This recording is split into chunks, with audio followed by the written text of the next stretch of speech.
Good morning, everyone.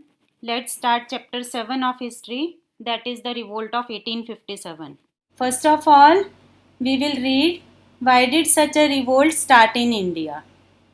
The revolt was started due to unfair policies of the British towards the Indians. The British ruled India for about 100 years from 1757 till 1857. The British rule created dissatisfaction among the masses, which led to outbreaks in different parts of the country.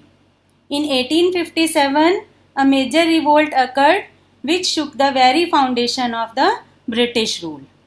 It had vast participation of soldiers, peasants, craftsmen, artisans, nobles and rulers. Now let's discuss about the nature of the revolt of 1857.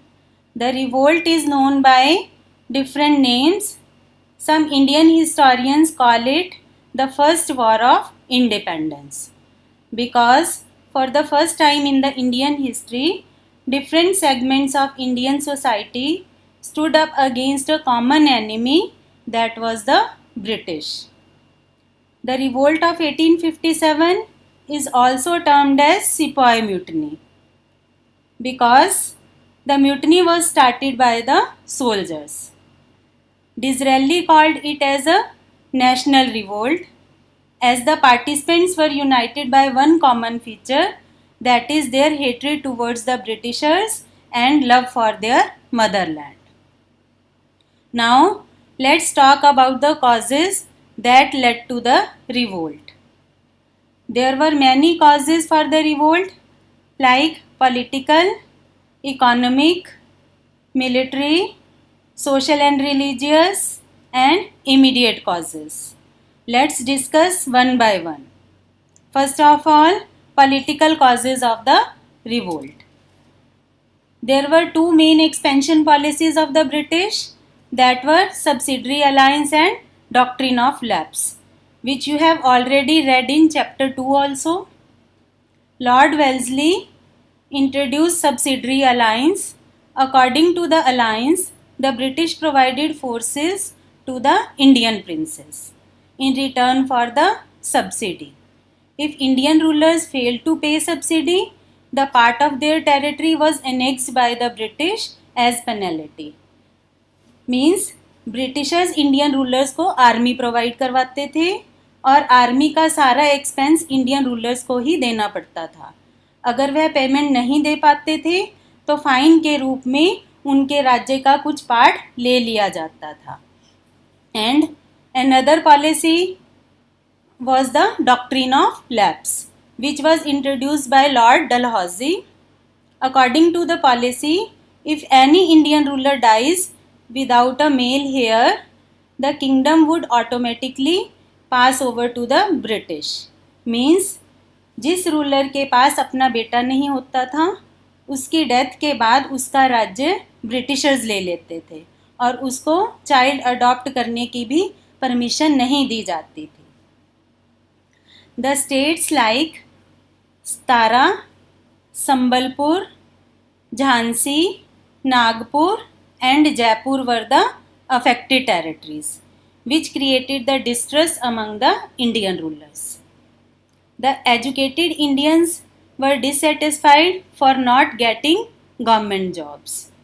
As part of the doctrine of lapse policy, the titles and the pensions of the some Indian princes were confiscated. Confiscated means zabt kar lena. Like Nana Sahib, who was the adopted son of Balaji Bajirao II, was denied the pension.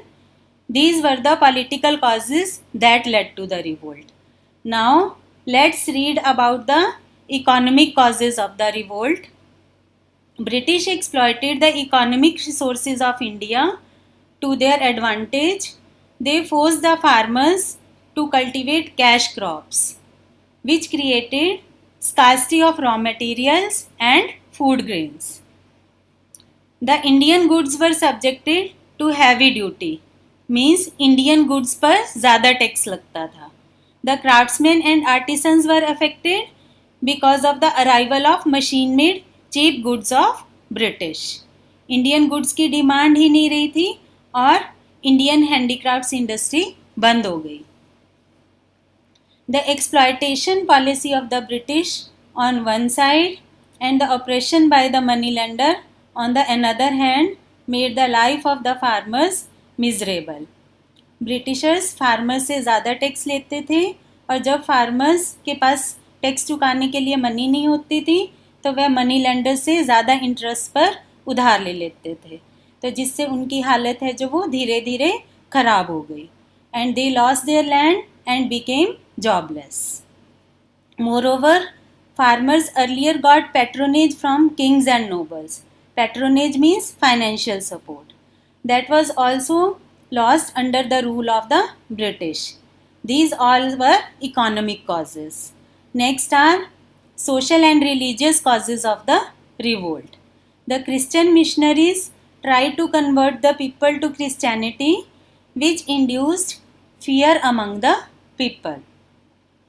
Widow remarriage, abolition of sati, and encouraging women education, these measures made Hindus feel hurt.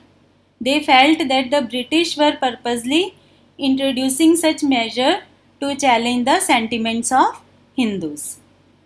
The racial policy of the British and the ill treatment faced by the Indians at parks, hotels and public places gave a final blow to the social and religious lives of the Indians. And another causes are military causes of the revolt. In the army, the Indians were restricted to the post of Subedar and Sepoys and were never considered for a high post. Indians were considered inferior by the British and were paid less than the British officials.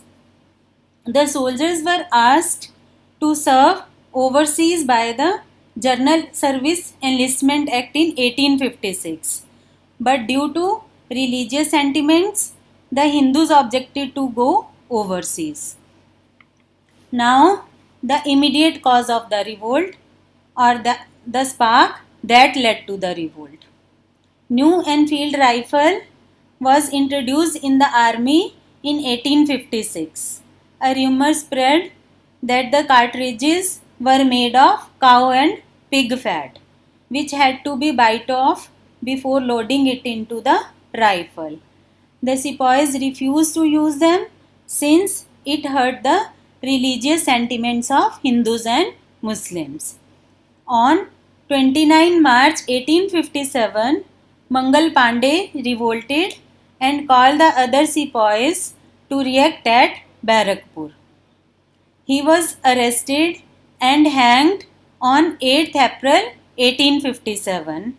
On 9th May 1857, 85 soldiers at Meerut protested against the use of the cartridges and they were sentenced to 10 years of imprisonment. The sepoys set fire to the British houses and killed the British men, women and the children. Some proceeded towards Delhi. That's how the revolt started. Events and places of the revolt we will discuss in next session. Now read these topics twice and complete bookwork. Thank you, students.